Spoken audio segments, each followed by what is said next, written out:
Hello everyone, कैसे हैं आप सभी बच्चे। आई होप आपने अभी तक जो है बाकी के चैप्टर्स कंप्लीट कर लिए होंगे और आपको समझ में आ रहा होगा। अगर किसी भी बच्चे को कुछ भी नहीं समझ में आ रहा है, मैंने जैसे हर बार बोला है कि आप हमसे कांटेक्ट कर सकते हैं और हम आपकी बिल्कुल मदद करेंगे। तो आज हम आए हैं इंडियाज कल्चरल रूट्स, जो कि हिस्ट्री का चैप्टर है, चैप्टर नंबर 7 आपके एसएसटी क्लास 6 का, इंडियाज कल्चरल रूट्स।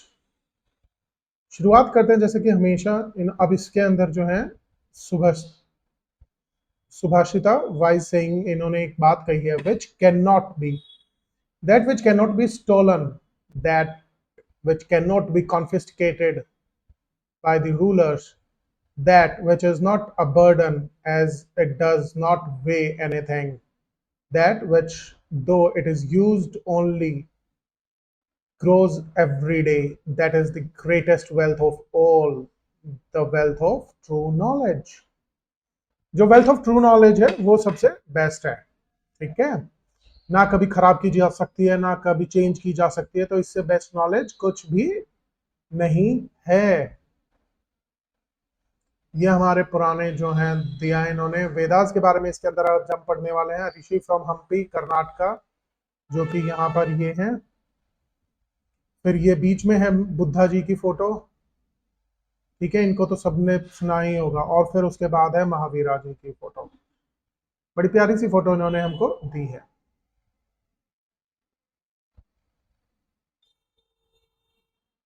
तो शुरुआत करते हैं। Indian culture by any estimate is several millenniums old.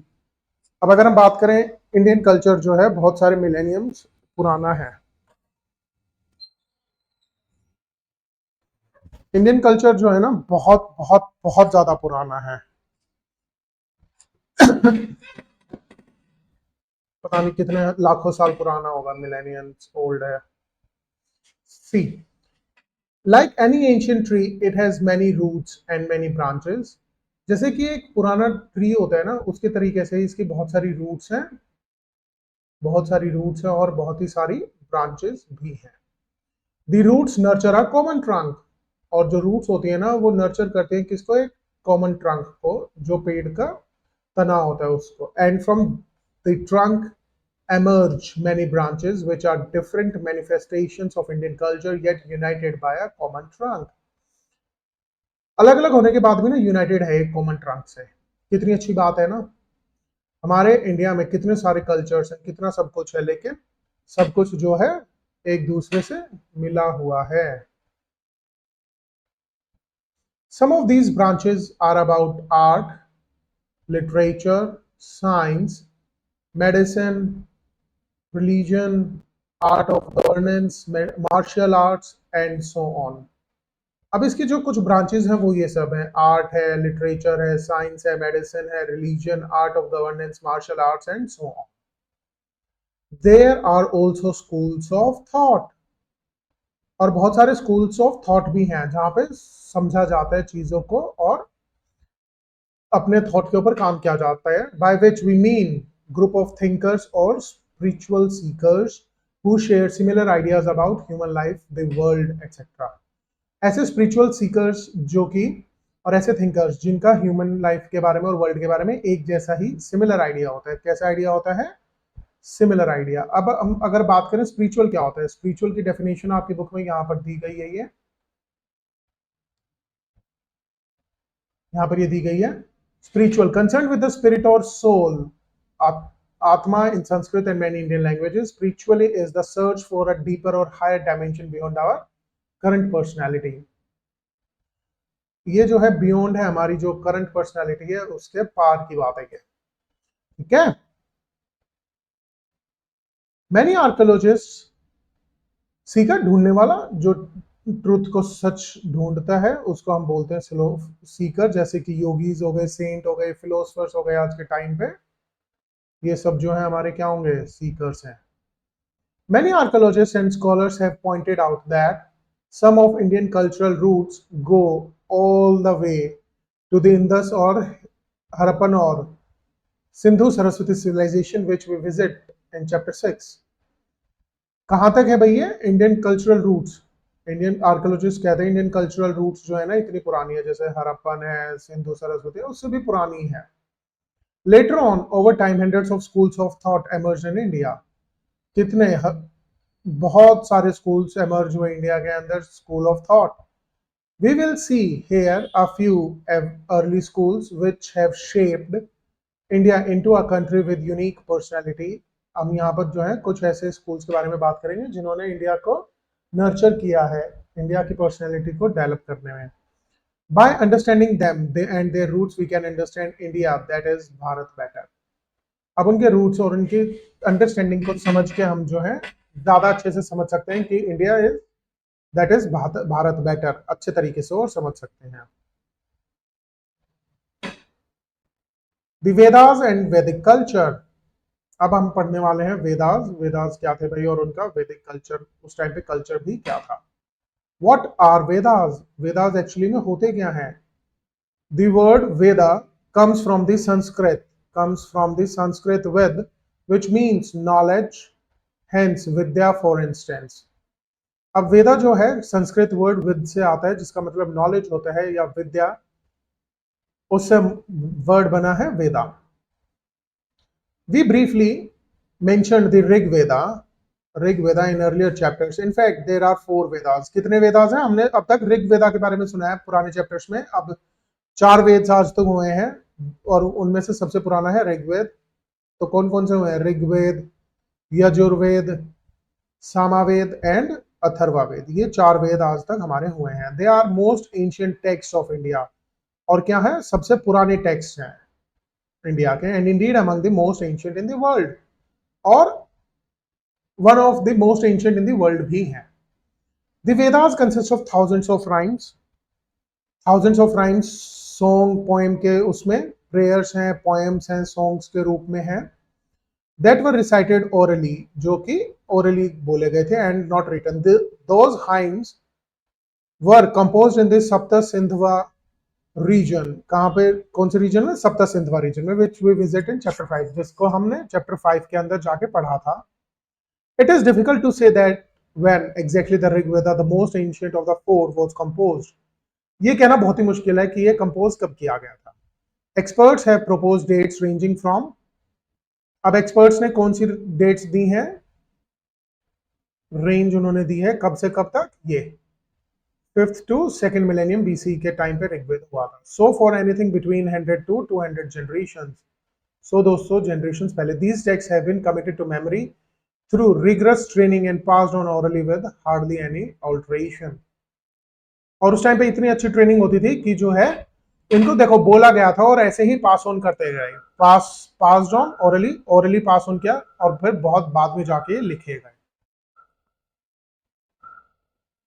अब यूनेस्को आपको पता होना चाहिए, यूनेस्को एक्चुअली में क्या होता है। यूनेस्को ये यहाँ पर है। It means United Nations Educational, Scientific and Cultural Organization. It promotes dialogue between people and nations through education, science and. ये किस किस तरीके से प्रमोट करते हैं? एजुकेशन, साइंस और कल्चर से। एक ऑर्गेनाइजेशन है जो इसके ऊपर काम करती है।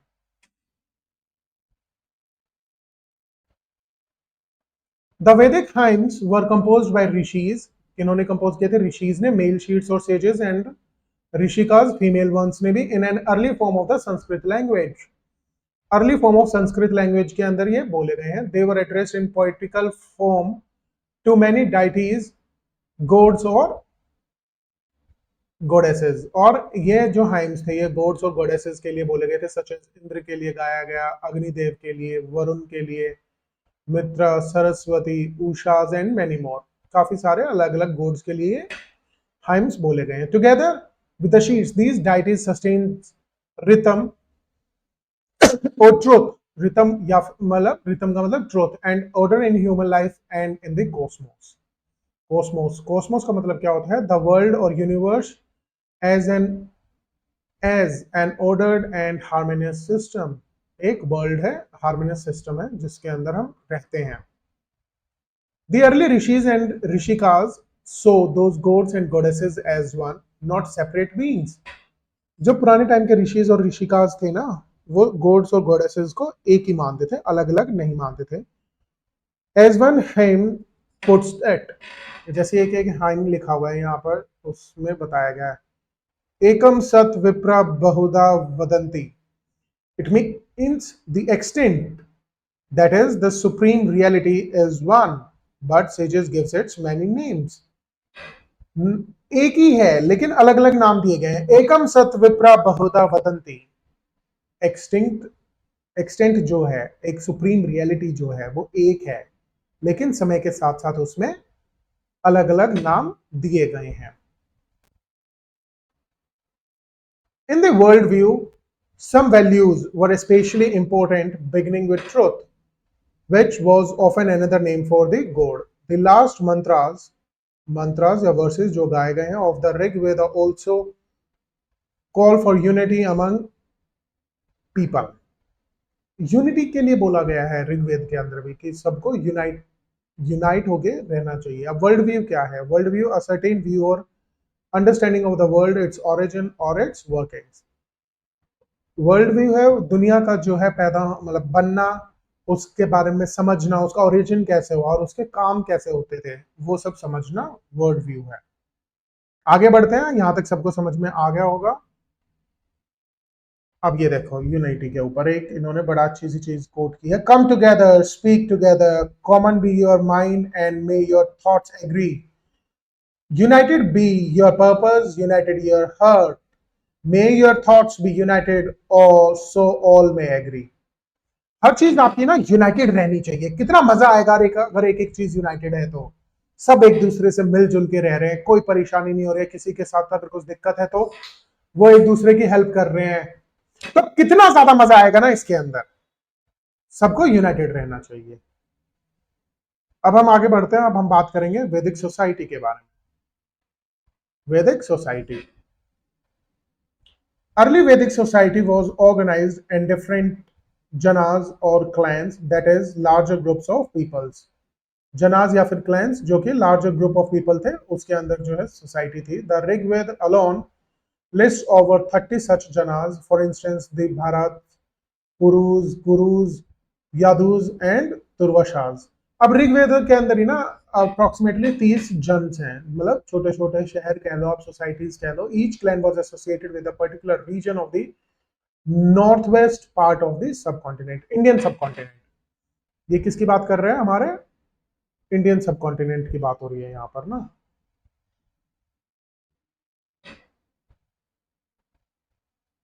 हमारे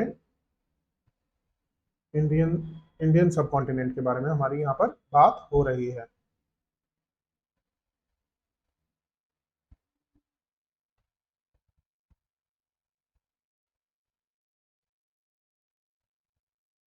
ओके,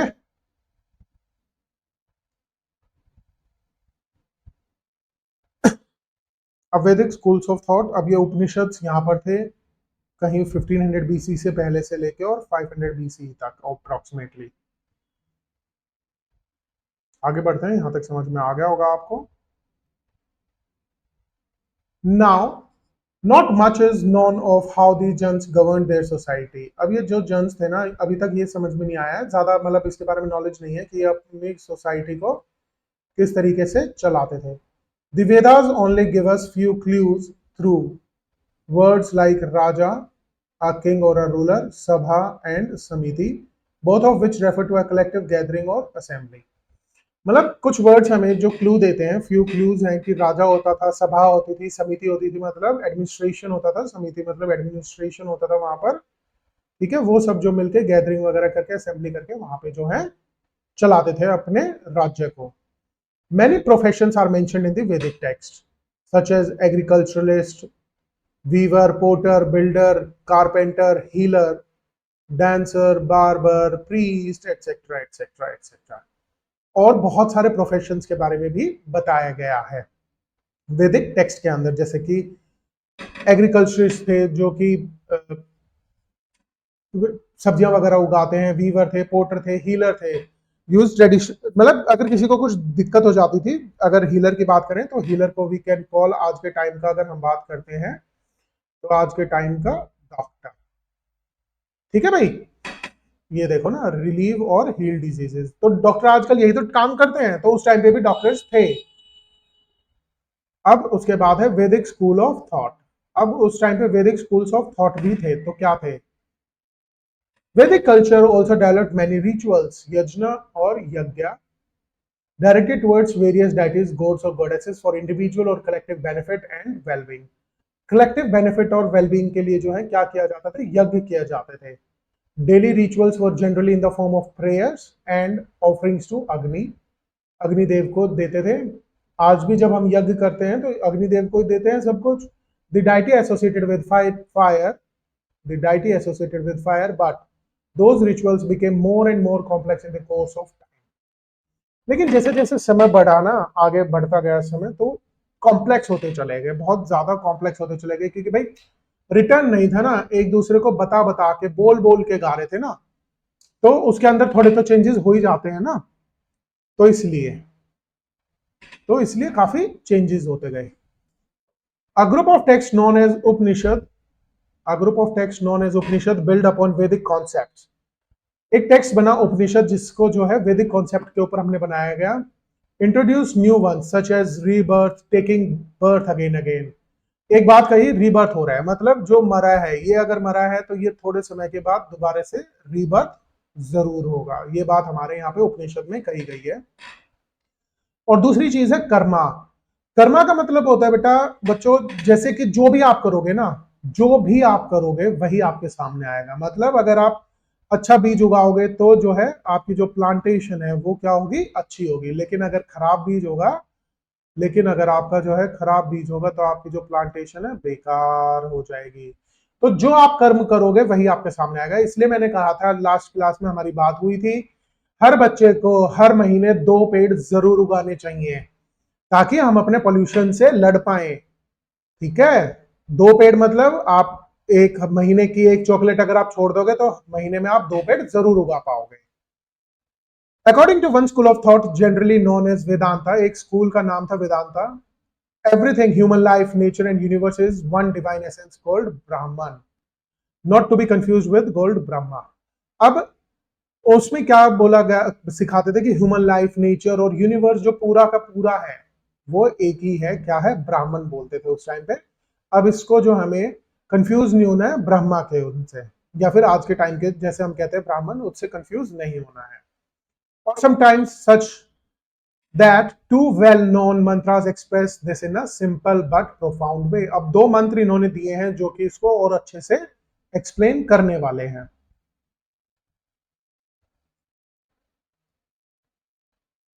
अब पहला मंत्र इन्होंने दिया है, देखो कितना प्यारा सा मंत्र दिया है, अहम ब्रह्मस्मि, I am Brahman. That is to say I M divine, मतलब मैं डिवाइन हूं। तत् त्वम असि, यू आर दैट। सो अगर मैं भी हूं तो तुम भी क्या हो? ब्राह्मण ही हो, तुम भी यही हो, तुम भी डिवाइन हो, साफ सुथरे हो तुम। भगवान ने सबको सेम बनाया है। The Upanishads also introduce the concept of आत्मा। अब उपनिषद में आत्मा के बारे में भी बताया गया है, the divine essence that resides in every being but ultimately one with Brahman. अब सबके अंदर आत्मा होती है, हमने सबने पढ़ा है, साइंस भी आज तक भी इसको ढूंढने में लगी हुई है कि आत्मा जो है कभी भी मरती नहीं है, बॉडी चेंज हो जाती है सिर्फ। तो हमारे उपनिषद में भी ये बात कही गई है कि एक ही है सब कुछ। It follows that everything in the world is connected and interdependent, और दुनिया में हर चीज कनेक्टेड भी है और इंटरडिपेंडेंट भी है, एक दूसरे के ऊपर डिपेंडेंट भी है। This explains a common prayer that begins with सर्वे भवन्तु सुखिना और may all creatures be happy. देखो हमारे उपनिषद में बहुत अच्छी अच्छी बातें लिखी गई हैं जो आजकल हम पढ़ते ही नहीं है। जैसे ये कितनी अच्छी चीज कही है, सर्वे भवन्तु सुखिना, मतलब हर एक चीज इस दुनिया में, हर एक चीज खुश रहे, अच्छे से रहे। And goes on to wish them all to be free from diseases and sorrow, और हर एक चीज बीमारी से, दुख से परे रहे, दूर रहे। लेकिन आज के टाइम पे ना हम जो है घिरते जा रहे हैं, ऐसे घिरते जा रही है, क्लाउड बना लिया हमने अपने चारों तरफ ना, खुशी नहीं रह पाते। सब कुछ होता है लेकिन खुश नहीं रह पाते, क्यों? पोल्यूशन हो गया है, लाइफ इतनी तेज हो गई है सबकी ना, सब भागते जा रहे हैं, कोई रुकता ही नहीं है। तो इसलिए बच्चों एक दूसरे के साथ दो, साथ रहो, ठीक है? तो उससे ज्यादा मजा आएगा। सब कुछ क्या है, सब कुछ कॉमन है, आप नहीं तो कोई और। लेकिन अगर आप जब एक दूसरे से शेयर करोगे, जब हम शेयर करते हैं तो खुशी बढ़ती है, एक दूसरे का हम ख्याल रखते हैं, डिजीजेस कम हो जाएंगी, दूसरे का दुख भी कम हो जाएगा। तो सब बच्चों को साथ रहना है, एक दूसरे की हेल्प करनी है हमेशा। यहां तक सबको समझ आया होगा, आगे बढ़ते हैं चलो। Even in the first millennium BCE, several more schools of thought grew out of Vedas. First millennium BC में भी बहुत सारे जो है स्कूल्स बने हैं वेदास के। One of them was yoga, एक स्कूल बना yoga which developed methods instead of to achieve the realization of Brahman in one consciousness. मतलब एक कॉन्शियसनेस में उसने रियलाइज किया ब्राह्मण की तरफ जाने के लिए। कॉन्शियसनेस द क्वालिटी और state of being aware for instance of something with in itself. अपने अंदर की चीज के बारे में जानना, कॉन्शियस होना कि आप अपने अंदर के बारे में जानते हो, उसको कॉन्शियसनेस बोलते हैं। Together these schools of thought became the foundations for what we call Hinduism today. और जब ये सारे स्कूल्स जो हैं एक साथ आ गए थे, सब कुछ ऐड ऑन हो गया, सब कुछ ऐड ऑन हो गया, तब हमारा क्या बना, हिंदुइज्म। हिंदुइज्म हमारा तब बना, मतलब तब हमारा हिंदुइज्म जनरेट हुआ था, ठीक है? अब बात करते हैं हम बुद्धिज्म की। Our schools of thought also emerged which did not accept the authority of Vedas and developed their own systems. One of them is Buddhism. अब कुछ स्कूल ऑफ थॉट थे जो बाद में आए, which did not accept the authority of the Vedas, जिन्होंने, भाई होता है ना, हर एक इंसान का अपना थॉट होता है। आज आप कुछ मानते हो, कोई कुछ मानता है, ठीक है? कोई कहता है ग्लास जो है वो आधा भरा हुआ है, ठीक है? और कोई कहता है कि ग्लास आधा खाली है। तो सबके अपने अपने थॉट्स हैं। तो फिर उसके बाद एक और डेवलप हुआ system, Buddhism. About 2.5 millenniums ago, a young prince named Siddhartha Gautama was born in Lumbini. Today in Gautam Buddha पैदा, एक सिद्धार्थ गौतमा पैदा हुआ था, एक राजा लुम्बिनी में का पैदा हुए थे। ये नेपाल है जो आज के टाइम पे, ठीक है? Depending on the sources by use, scholars have come up with widely different conclusions as regards the precise year of the birth. अब इनका प्रेसाइज ईयर नहीं पता अभी तक किसी को ना, कि प्रेसाइसली कौन से साल में ये पैदा हुए थे। In chapter 4 we chose 560 BC as an approximate year, और हमने अप्रोक्सीमेटली 560 BC को इनके बर्थ का ईयर माना है। In any case it makes no difference to our story here. अब वो कौन से भी साल में पैदा हुए हैं उससे हमारी स्टोरी में कोई भी डिफरेंस नहीं आता यहाँ पर।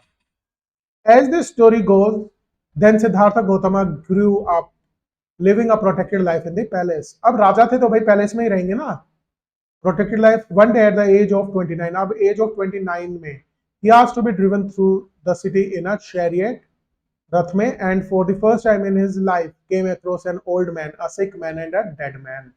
और पहली बार उन्होंने एक बूढ़े इंसान को देखा, एक बीमार इंसान को देखा, और एक मरे हुए इंसान को, एक मरी हुई बॉडी देखी। He was so aesthetic, who appeared to be happy and at peace. कि खुश कौन है भाई? मतलब उनको इतना परेशानी हुई कि खुश तो कोई है ही नहीं। Following this experience, Siddhartha decided to give up his palace, leaving behind his wife and son. और ये सब देखने के बाद ना, ये सब यहाँ पर जो ये था, सिक मैन था, ओल्ड मैन था, डेड बॉडी थी, ये सब देखने के बाद उन्होंने मन बना लिया कि वो अपना राजमहल छोड़ देंगे, अपनी वाइफ और अपने बच्चों को छोड़ के वो ट्रेवल करेंगे। ट्रेवलिंग ऑन फुट, अब कैसे ट्रेवल कर रहे थे वो? पैदल। As an ascetic meeting other ascetics and scholars, he searched for the root cause of suffering in human life. और उन्होंने ह्यूमन लाइफ में सफरिंग क्यों आती है उसका रूट कॉज उन्होंने ढूंढना शुरू किया। After meditating for many days under a people tree at बोध गया। उन्होंने मेडिटेट कहाँ किया था? बोध गया में, जो कि आज है बिहार में। पीपल ट्री के नीचे उन्होंने मेडिटेट किया। ही अटेन्ड एनलाइटनमेंट, और उनकी एनलाइटनमेंट हो गई, वो सिद्ध हो गए, उनको हर चीज के बारे में पता था। ही रियलाइज दैट अविद्या, ignorance and attachment are the source of human suffering and conceived a method to remove these two causes। और उन्होंने दो चीजें समझी। क्या है सफरिंग के जो कारण है?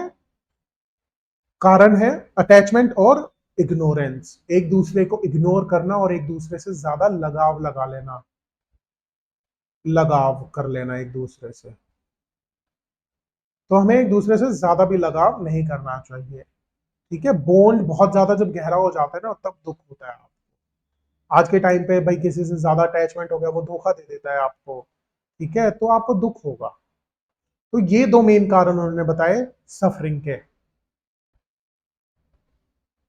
Siddhartha then became known as the Buddha, और फिर सिद्धार्था जो राजा थे उनको बुद्धा के नाम से जाना गया, विच मीन्स द एनलाइटनमेंट और अवेकनमेंट, जिनको हर चीज मालूम थी, ठीक है, और अवेकनमेंट थे Buddha. The Buddha started teaching what he realized including the ideas of ahimsa which generally translated as non violence. और उन्होंने अहिंसा के बारे में, और जो उनको सिद्धि प्राप्त हुई, जो उनको पता चला, जो उन्होंने सीखा एनलाइटनमेंट में, वो उन्होंने दूसरों को बताना शुरू किया, पढ़ाना शुरू किया, जिसके अंदर वो अहिंसा अहिंसा नॉन वायलेंस के बारे में बताते थे। ओरिजिनली मीन्स नॉन हर्टिंग और नॉन इंजरिंग, किसी को हर्ट नहीं करना और किसी को इंजर नहीं करना। We also insisted on a sincere inner discipline, inner discipline this follow saying of his express simply. अब इनर डिसिप्लिन होना बहुत जरूरी है। अब आप डेली स्कूल जाते हो, डिसिप्लिन हो आप, स्कूल में जाके आप पढ़ते भी हो, सबसे मिलते भी हो, अच्छे से बात करते हो, कितना अच्छा रहेगा। अब ये डिसिप्लिन आपको अपनी लाइफ भर रखना है। ऐसे नहीं है आज आपके अंदर ये डिसिप्लिन है और फिर थोड़े टाइम के बाद आप इस डिसिप्लिन को छोड़ दोगे, नहीं। जिंदगी का मूल मंत्र है डिसिप्लिन। अगर आप डिसिप्लिन हो तो आप लाइफ में कुछ भी कर सकते हो। आगे बढ़ते हैं, यहां तक आप सभी को समझ आया होगा।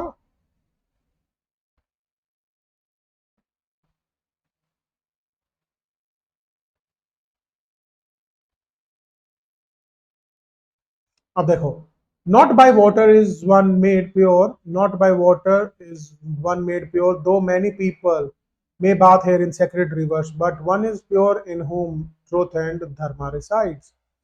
आप कितना भी मतलब जो है सेक्रेड रिवर्स में, आज के टाइम पे जैसे हमारी सेक्रेड रिवर है गंगा जी, उनमें कितना ही नहा लो, आप प्योर नहीं हो पाओगे जब तक आप अंदर से प्योर नहीं हो, सच्चे नहीं हो, प्योर नहीं हो अंदर से। Conquering one self is greater than conquering a thousand man of the battle on the battle field as a thousand times. अगर आपने अपने आप के ऊपर ना कॉन्कर कर लिया, डिसिप्लिन हो गए आप, ठीक है, वो बहुत बड़ा है किसी लड़ाई में लाखों लोगों के ऊपर जीत हासिल करने से। सबसे पहले आपको अपने ऊपर जीत हासिल करनी है। जीत हासिल करना ये नहीं है कि हर एक चीज बिल्कुल टाइम का गुलाम हो जाना है, नहीं। बोलना, बोलना भी आपको पता होना चाहिए कि समय कितना बोलना है, सोच समझ के बोलना है। कुछ काम करना है तो चार बारी सोचो, कोई कहता है दो बारी, चार बारी सोचो, क्या इससे किसी को आप हर्ट तो नहीं कर रहे हो, ठीक है, अपने आप को तो हर्ट नहीं कर रहे हो, अपने साथ साथ आप किसी और को तो हर्ट नहीं करोगे इस चीज से। वो अगर आपने कॉन्कर कर लिया, वो डिसिप्लिन अगर आपके अंदर आ गया, तो आपसे कोई नहीं जीत पाएगा दुनिया में। The Buddha founded the Sangha, a community of bhikshus, monks, and later bhikshuns or nuns who dedicated themselves to practicing and spreading his teachings। उन्होंने सांघा कम्युनिटी का फाउंडेशन रखा, भिक्षुस मॉन्क्स थे उसके अंदर, जो कि हर जगह जा जाके उनकी जो टीचिंग्स थी, जो उन्होंने बताया, वो सब जगह जाके बताते थे। His influence on India and indeed the whole of Asia was enormous, as we will discover later. It is still perceptible today। और आज तक भी जाने जाते हैं, उनकी पढ़ाई हुई चीजें, उनकी बताई हुई चीजों के ऊपर आज भी लोग बाग भरोसा करते हैं और फॉलो करते हैं। क्यों भरोसा करते हैं? क्योंकि सच बोलते हैं थे। आगे बढ़ते हैं, चलो। अब ये देखो कितना पुराना स्टोन है ये, 1800 years old. Shows the Buddha teaching, वो जो पढ़ाते थे। स्टोन पैनल पे एनग्रेव कर रखा है किसी ने।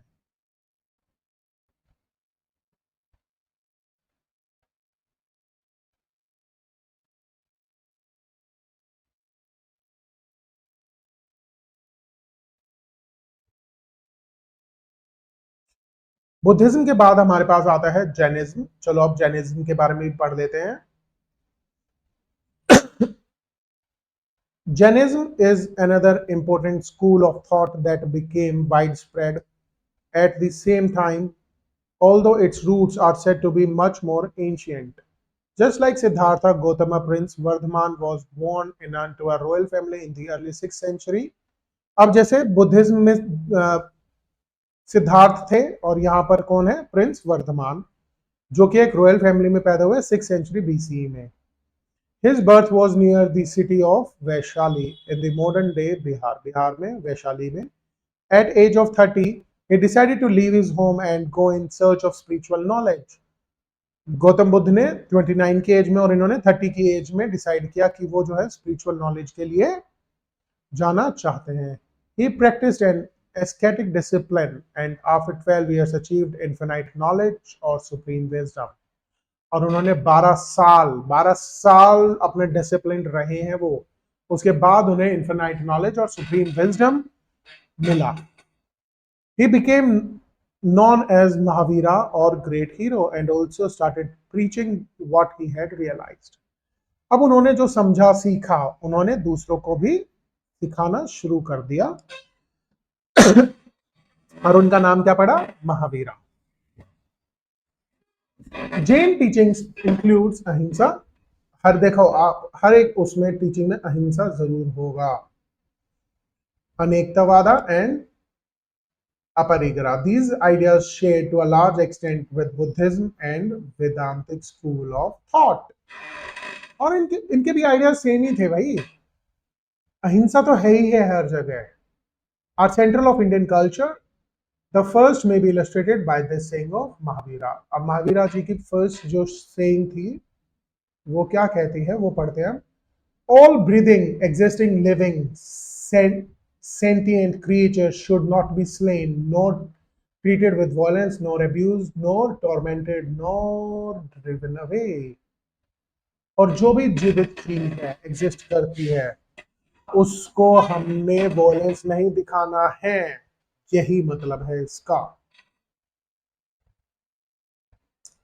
Let us define the last two words in simple terms. अनेकतावादी means not just one. सिर्फ एक नहीं ना. Aspect or perspective. That is the truth has many aspects and cannot be fully described by a single statement. अब जो सच होता है ना उसके बहुत सारे एस्पेक्ट्स होते हैं, अलग अलग चीजें होती है उसके अंदर. वो एक ही स्टेटमेंट में खत्म नहीं हो सकता. अपरिग्रह means known possession and advises detachment from material possessions. Material possessions मतलब जैसे कि आज के टाइम पे जो है हर बच्चा जो है मोबाइल लेना चाहता है, ठीक है. हर एक बच्चा आईफोन यूज करने की सोचता है, तो ये मटेरियल पोजेशन है भाई. उससे डिटैचमेंट रखो, उससे ज्यादा लगाव मत रखो, ठीक है. Jainism also insists on the interconnectedness and interdependence of all creatures from humans to invisible organisms as they support each other and cannot live without each other. भाई लिविंग ऑर्गेनिज्म एक दूसरे के ऊपर डिपेंडेंट तो होते ही हैं, हमने साइंस में भी पढ़ा है. Scientists studying nature, flora and fauna have again confirmed this deep truth. जैसा कि अभी मैंने बोला, ये तो सच है और होना भी यही चाहिए. लेकिन हमें डिटैच्ड रहना चाहिए मटेरियलिस्टिक पोजेशन से. एक छोटी सी स्टोरी दी गई है, आप पढ़ सकते हैं इसको बड़े अच्छे से. ये देखो, अब ये अलोरा एक जगह है महाराष्ट्र मुंबई के पास, 6th and 10th BC centuries की. Some of the caves are Hindu others are Buddhist and Jain. ये इसके अंदर जो है हिंदू और बुद्धिस्ट और जैन के केव्स हैं इसके अंदर। 6 और 10 सेंचुरीज के अराउंड ये बनी है। अब बात करते हैं folk and tribal roots. Tribal roots भी तो हैं भाई। The cultural roots we have seen so far as well documented in many texts. India has also had rich oral traditions, that is, teachings or practicing transmitted through everyday practice without written text. Written text नहीं है। अब जैसे हमारे घर में कुछ function होता है तो भाई जो बड़े हैं वही बताते हैं ना कि ऐसे होता था। अब दिवाली पे किस तरीके से पूजा पाठ करते हैं तो आपको कौन बताता है? कहीं लिखा तो नहीं हुआ है ना, आपके बड़े ही बताते हैं, तो उसी से हम जो है करते हैं। तो रिटर्न टेक्स्ट नहीं है, ये सिर्फ बताई गई है। डे टू डे भी आप अगर कुछ पूजा करते हैं, पाठ करते हैं या किसी को सत्कार करते हैं, कहीं लिखा थोड़ी है भाई किसी को हाथ जोड़ के नमस्कार करना है, कोई हार्ड एंड फास्ट थोड़ी है। बट आपके पूर्वजों ने, आपके बड़ेों ने ये चीज बताई है तो आप करते हैं। Among these are numerous folk traditions that is transmitted by common people and tribal traditions transmitted by tribes. Tribes ने भी और कॉमन पीपल ने भी बहुत सारी ट्रेडिशंस हमारे पास आए हैं। There has been a constant interaction between folk and tribal traditions, and the leading schools of thought, such as those we mentioned in this chapter, deities, concepts, legends, and rituals have been freely exchanged in both the directions. Both directions में जो है इनका exchange हुआ है। मान लो Jainism से भी गया है तो बुद्धिज्म से भी आया है, एक दूसरे से एक्सचेंज होता रहता है। For instance, according to tradition, Jagannath worshipped at Puri was originally a tribal deity, एक ट्राइबल डाइटी थे जिनको आज हम बहुत पूजा करते हैं। That is also the case with various forms of mother goddesses worshipped across India. ठीक है, ट्राइबल डाइटी थे ये, जो ट्राइब्स थे उनके जो भगवान थे उनको बोलते हैं, तो आज के टाइम पे वर्शिप किए जाते हैं। Some tribes, on the other hand, adopted Hindu deities long ago and possessed their own versions of Mahabharata and Ramayana. और बहुत टाइम पहले जो है कुछ ट्राइब्स ने हिंदू डाइटीज को अपना लिया था। भाई कुछ कुछ के तो अपने डाइटीज थे, लेकिन कुछ ने हिंदू डाइटीज को अपना लिया था और अपने वर्जन है उनके पास महाभारत और रामायण के। This has been well documented from India's north eastern states all the way to Tamil Nadu. ठीक है,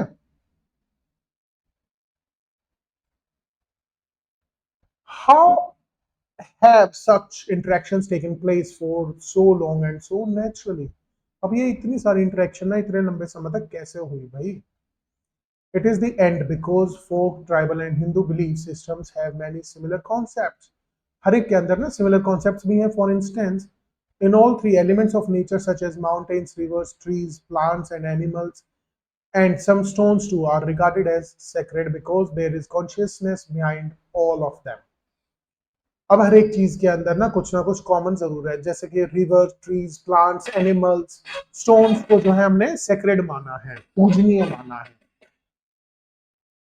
Indeed, tribes generally worship many deities associated with those natural elements. For the Toda tribals हैं नीलगिरीज तमिलनाडु में। For instance, one of them is pictured in the image on the right. ये अब यहाँ पर इन्होंने picture किया है एक डाइटी को अपने।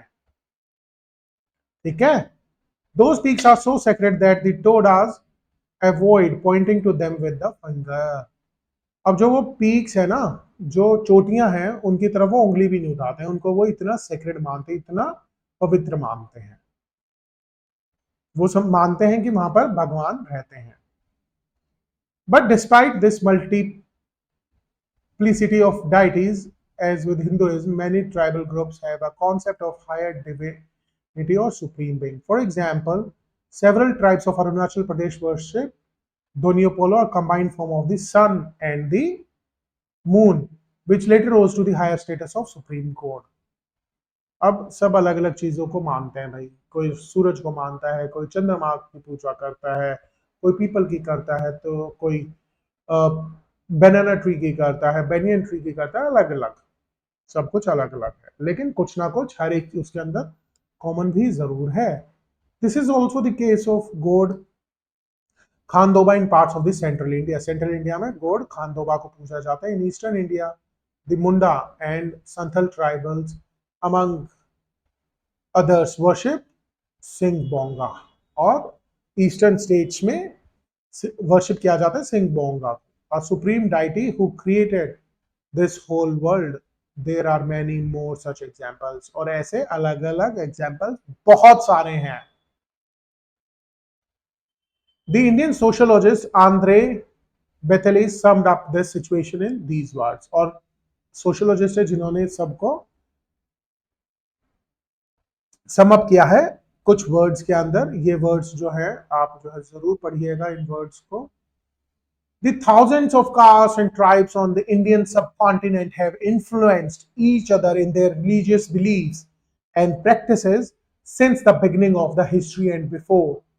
That tribal religions have been influenced by Hinduism is widely accepted, but it is equally true that Hinduism, not only in its formative phase but throughout its evolution, has been influenced by tribal religions।